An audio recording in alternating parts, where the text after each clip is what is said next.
lost our balance on the sidewalk and tripped a little, as I could attest after one thorough shin soaking, confided to me during our estate planning in an unguarded moment that she had dreamed of seeing the bright cups of tulips blanketing 5,000 rolling acres in Nordostpolder at the Spring Tulip Festival, but never saved enough to go.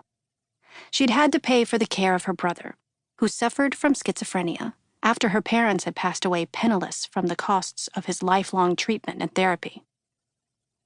Besides, who would have made sure those lazy nurses at Franklin's home wouldn't leave him to starve to death while I was off gallivanting through the tulip fields in the Netherlands?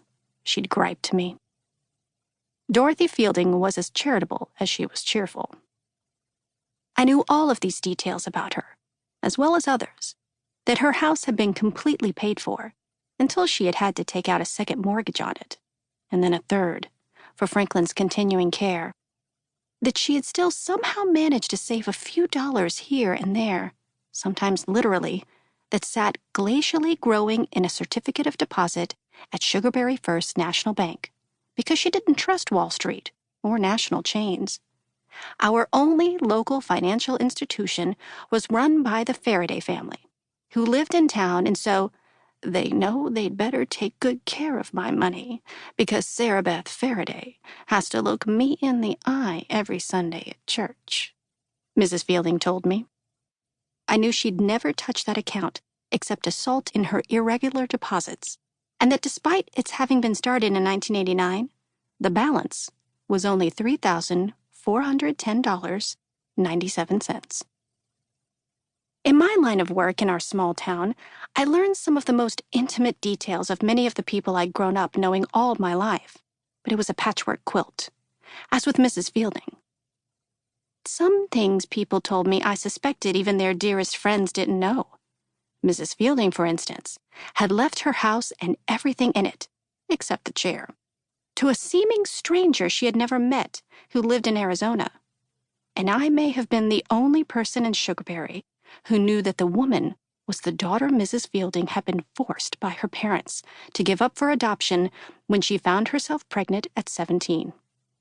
Yet I did not know her favorite color, the best day of her life, or the name of her first love, who had fathered the child and then left for college and never returned.